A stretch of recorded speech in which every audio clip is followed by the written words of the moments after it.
At some point in your life, you realize something quietly unsettling. No matter how much you grow, someone will remember who you used to be. There is a moment when the past, something you believed you had already faced and settled within yourself, is brought back into the present. Not to understand you. Not to help you. But to define you. You begin to realize that the pain isn't coming from the memory itself. It comes from how that memory is being used. Your chest tightens. Your thoughts speed up. And for a brief moment, your inner balance is shaken. Not because you are weak. But because someone is testing your control. When your past is used against you, an invisible pressure forms inside. It feels like being pulled backward while you are trying to stand firmly where you are now. Your mind begins to race. Old emotions resurface. Not because you believe them, but because you feel the urge to correct the picture being painted of you. There is a tension between who you are today and who you once were. And the discomfort comes from one question. Do I defend myself, or do I remain composed? This tension is not random. It is psychological. The human mind is deeply attached to identity. When someone challenges your identity by dragging up the past, the nervous system reads it as a threat. Not to your safety, but to your sense of self. That is why the reaction feels so strong. Most people respond by explaining themselves. They clarify. They justify. They rush to prove that they are no longer that person. Without realizing it, they place themselves in a weaker position. This is where control quietly disappears. The moment you start defending who you are, you accept the other person's authority to judge you. You allow them to decide what version of you deserves attention. Emotion takes the lead. Reason steps back. The more you explain, the more you feed the interaction.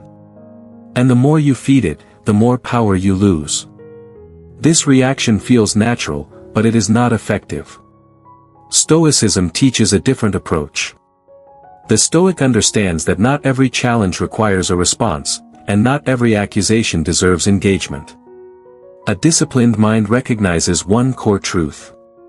What is no longer inside you cannot truly harm you. The past is fixed.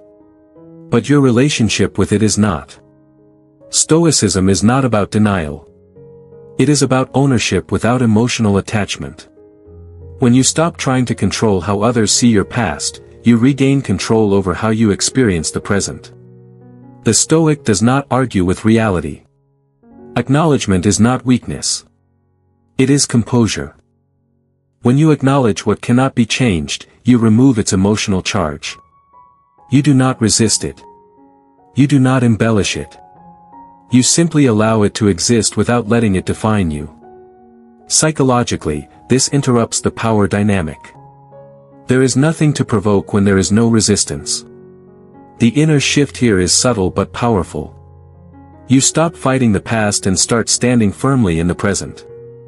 The Stoic does not seek validation for change. Growth does not require permission. And it does not require proof. When you hold the understanding that growth is internal, you no longer feel compelled to convince anyone of it. You move from justification to quiet certainty. This response works because the human mind senses confidence without words. Calm self-assurance communicates more than explanation ever could. The inner shift here is maturity.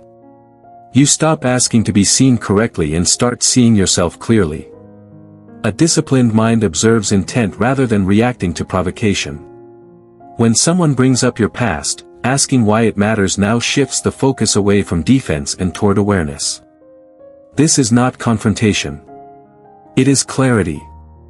Psychologically, this removes emotional momentum from the interaction. The energy changes direction.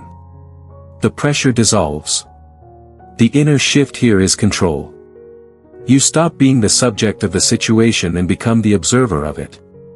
These responses work because emotional regulation weakens manipulation.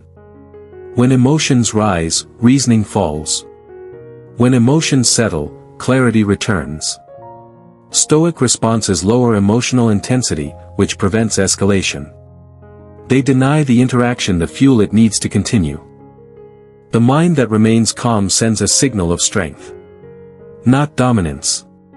Not aggression. But stability.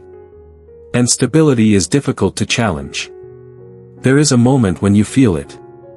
The shift. You notice that you are no longer reacting. Your thoughts slow down. Your body relaxes. The past no longer feels like a weapon. It feels neutral. This is the moment control returns to you. Not because you said the perfect thing, but because you stopped giving emotional weight to something that no longer belongs to you. This is the quiet climax. The moment where power changes hands without noise. Silence is often misunderstood. Silence is not avoidance. It is selection. A Stoic understands that restraint preserves dignity. When you do not react impulsively, you protect your inner order. Self-control is not about suppression. It is about choice. You choose not to engage because you value peace over validation. This level of restraint communicates more than words. It shows that your inner world is not easily disturbed. You are not your previous thoughts. You are not your former reactions. You are not defined by moments you have already outgrown. Identity is shaped by what you consistently practice, not by what you once struggled with. When you understand this, the past loses its grip. It becomes information, not identity. This realization is freeing. You stop carrying explanations. You stop rehearsing defenses. You stand in who you are now. Return to the beginning. At some point in your life, someone will try to remind you of who you used to be. Not because you are weak, but because you have changed. When that moment comes, remember this. You do not owe an emotional reaction. You do not owe an explanation. You do not owe access to your inner peace. Here is a Stoic truth to carry with you. What no longer controls your mind cannot control your life. Say less. Remain steady. Let your composure speak. When someone tries to define you by your past, meet the moment with calm presence. That is not avoidance. That is mastery. If this perspective resonated with you, reflect on it quietly. And if you are choosing a path of calm strength and self-command, stay connected. This is a space for disciplined minds and steady growth. Your past does not define you. How you respond does.